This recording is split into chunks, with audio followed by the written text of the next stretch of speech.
नमस्कार मित्रांनो, आज आपण डिफरन्शियल इक्वेशन मधला एक क्वेश्चन पाहूया. ठीक आहे. हा सुद्धा 3 मार्काले क्वेश्चन विचारते 12th क्लास मध्ये. ठीक आहे. तर काय म्हणते आपण, verify y log x plus c. Verify करा. काय करा? व्हेरीफाय म्हणजे चेक करा. ठीक आहे का, की y log x plus c हा जो फंक्शन आहे, आता इन जनरली फंक्शनच म्हणतो ना. ठीक आहे, कारण y च्या फॉर्म मध्ये हा जो फंक्शन आहे is a solution of differential equation. म्हणजे हा जो डेरिव्हेटिव्ह वाला फंक्शन आहे ना, हा जो डेरिव्हेटिव्ह वाला फंक्शन आहे डिफरन्शियल इक्वेशन, ज्याच्यामध्ये इन्व्हॉल्व असते डिफरन्शिएशन, तो डेरिव्हेशन इन्व्हॉल्व असते, त्याला डिफरन्शियल इक्वेशन म्हणते. म्हणजे हा वाला जो आहे ना, याचा सोल्युशन आहे, चेक करा म्हणजे बहुत ही बढिया. ठीक आहे. त्याला 2 प्रकारे काढता येते पा. कसं? एक ते याचा इंटिग्रेट मारा, तो सोल्युशन आहे, किंवा याला डिफरन्शिएट करून पहा की असा दिसते का. बरोबर आहे. तर आपल्याला डेरिव्हेशन चांगला जपते इंटिग्रेशन पेक्षा. बरोबर आहे. ओके, पटलं ना. म्हणजे थोडंसं खतरनाक काम आहे इंटिग्रेशन करून. ठीक आहे, कारण सेकंड डेरिव्हेटिव्ह आहे ना, तर तेवढा लोचा घेण्यापेक्षा आपल्याला याला डिफरन्शिएट करून चेक करणे परवडते ना. बरोबर आहे, की हा याचा सोल्युशन आहे का. तर आपण चेक करू की जो y इज इक्वल टू, आपल्याला काय दिला, let y is equal to log x plus c ला चेक करून पाहू. म्हणजे इन जनरली तुमच्या गावठी भाषेत समजा, तेवढा टेन्शन नको घ्या. ठीक आहे. म्हणजे पुन्हा म्हणेन की ये चल क्या रहा है म्हणून. ठीक आहे. तुम्ही तर इकडे पहा, ऐका.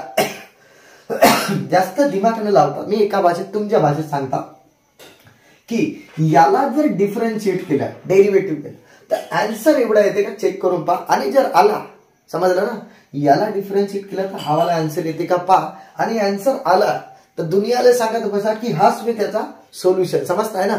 आता ऐका काय होईल पहा, याला डिफरन्शिएट मारता. समजलं ना काय करणार आहोत, differentiate with respect to x. पुरा डेरिव्हेशनचा काम आहे. Part 2 is a derivation. ठीक आहे. तर काय होईल पहा, इथे डिवाय बाय डीएक्स. ओके. आणि इकडे लॉग एक्स चा डेरिव्हेशन काय होते बाबा, लॉग एक्स चा डेरिव्हेशन 1 बाय एक्स. ठीक आहे ना. तिथे एक काम करा, 1 बाय एक्स डेरिव्हेशन आला आणि सी तर 0 राहते, हे तर गोष्ट मानता. ठीक आहे. आणि c is a arbitrary constant. बरोबर आहे, 0 राहील ना. ठीक आहे.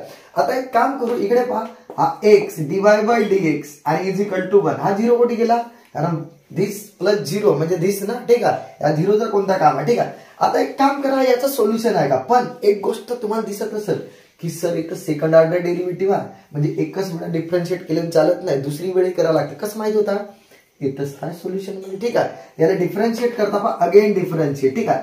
Again differentiate with respect to x. चल आता प्यार से डिफरन्शिएट इकडे मारू पहा, का होईल पहा. का दोघं जण चिपकले, प्रोडक्ट रूल. काय म्हणते पहा product rule, first derivation of second. पहा ध्यान से देखो. ठीक आहे. पहा first derivation of second. Okay. पहा फर्स्ट डेरिवेशन ऑफ सेकंड आणि पुन्हा डेरिवेशन ऑफ फर्स्ट. आणि असतं फर्स्ट. ठीक आहे. आणि इकडे जो आहे ते इक्वल्स टू डेरिवेशन ऑफ 1 तर 0 होते सर. ओके. आता देखो एक्स जसा आहे तसा लिहा. याचा डेरिवेशन काय पहा, आता सेकंड ऑर्डर डेरिव्हेटिव्ह बनता, म्हणजेच काय लिहा, d square by dx square plus याचा डेरिवेशन डिवाय बाय डीएक्स आणि याचा डेरिवेशन बघा 1, कारण derivation of x1 is equal to 0.